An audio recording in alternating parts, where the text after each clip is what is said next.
Hey, this is Lisa Lampanelli, the Queen of Mean, and you're on BackstageAxxess.com, where the real show begins. After my show. Theirs isn't the real show. Mine is. Whatever.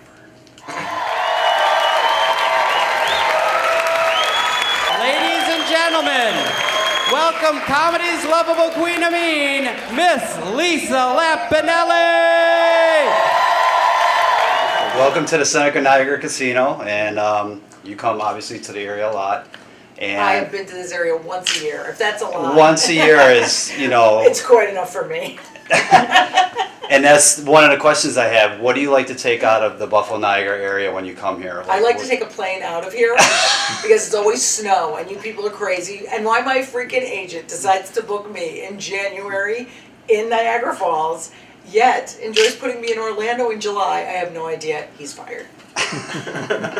We've been lucky we have hardly any snow. I guess tonight is the night we're supposed to be getting some, so hopefully that's not the case. Aren't I lucky? Yeah, but don't bring any bad luck. But we've been really good so far this winter. One of the real questions I have for you is, did you have a comic growing up that you wanted to pattern your act after, or was it a comic that when you were like a kid and you said, this is a comic that I really adore and I want to be kind of like? Or Well, I never wanted to be a comic. Oh, I'm sorry. Start again. I never wanted to be a comic. I always grew up wanting to be a journalist and a reporter, Okay. which is what I did. That's what I went to college for. And we never watched comedy at home, but we watched the Dean Martin roasts on TV. So I guess it kind of like stands to reason that I'd end up doing all the roasts and being more like a insult comic. Right. So when I started comedy, like 7 years in, people were like, "Oh, you remind me of Rickles." Okay. I'm like, "Oh, I've heard of him, but I don't know what he does." And I got that album, Hello Dummy, and forget it, best comedy album ever. Right. Bill Cosby can suck it. Hello Dummy is what's funny. So that's the man. And also Howard Stern, just Howard being honest all the time and real and just talking like he really means it, and saying stuff from the heart. So I kind of patterned, my stuff kind of after them. Plus, Did you ever make a conscious decision to go more into risque and the things you do, or did you Well, just... no, because I'm just like I talk in real life. I'm not the type to be fake on stage because I think audiences sense it right off the bat and they know you're holding something back. So I'm like, if I curse in real life, I'm going to curse on stage. If at some point I don't, I'm not going to. I'm just me. And I think people respond to that more because they feel like they know you, which is cool. Yeah. and going back in the Howard Stern thing, obviously he is in journalism, so you have that connection there, Right. probably, and then switching over to the comedian thing, I think there's Right, a right. parallel there. Yes, and also, he's the reason probably I started selling tickets in the first place. I think what happens is Howard Stern tells his audience, "Oh, I love her, she's great," and people really like him, and his opinion counts.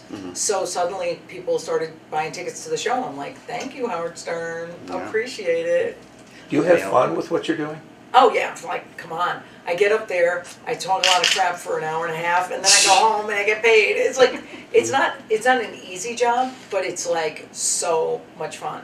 Like, how would I not have fun? I'm really lucky. Yeah, I feel sorry for people who don't like what they do. With the caucus is going on right now, Republican caucus is starting, and I think it's tomorrow or the next day. Is that kind of like your Super Bowl of getting material with No, all the I stuff hate going politics. on? I don't No? read the paper. If it's not an article about me, I don't care. So basically, this will be the most viewed thing by me in the whole year because it's all about LL.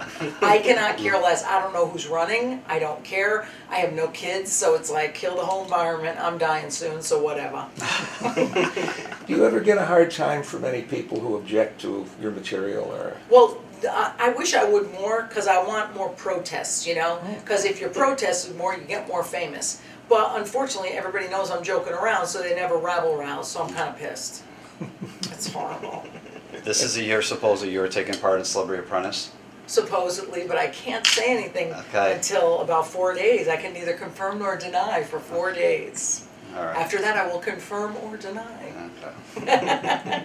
Nice. But if I ever were to do such a show, Yes. it would be a fabulous experience and very difficult, I would think. Very difficult. Any opinions about Mr. Trump? I love Trump, and I'm not even bullshitting. Is that allowed?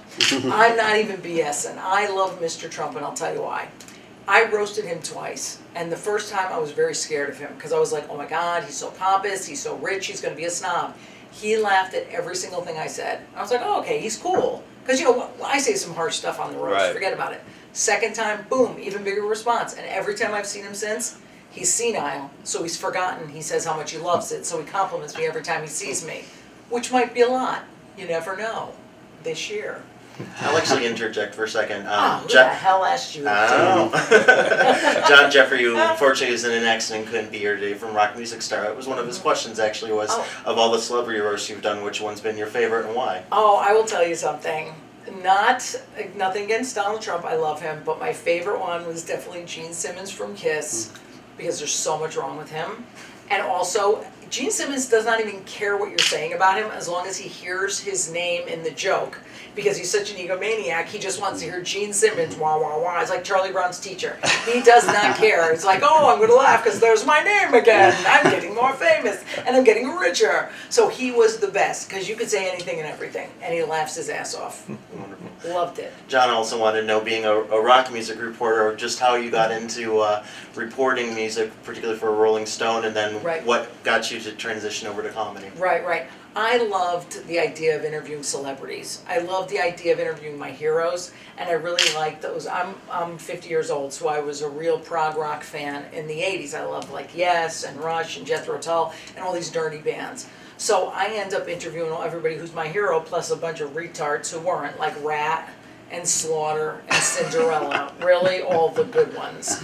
So once I was done with everybody and I kind of like did my little stories, I was like, oh, you know what, what's next? You know, I want to do something more challenging, I'm done with this part. So I had always had this thing in my head, I should try comedy. So I said, let me try it once. If I suck, I'm not going to bother with it. Because why force it, you know? So luckily there was a little bit of a good vibe the first time I did it. And I said, okay, it's enough to stick with it. And thank God for the world that I did, because I am a gift. And you know it. Biatch. 2012, what can we expect from Lisa Lampanelli?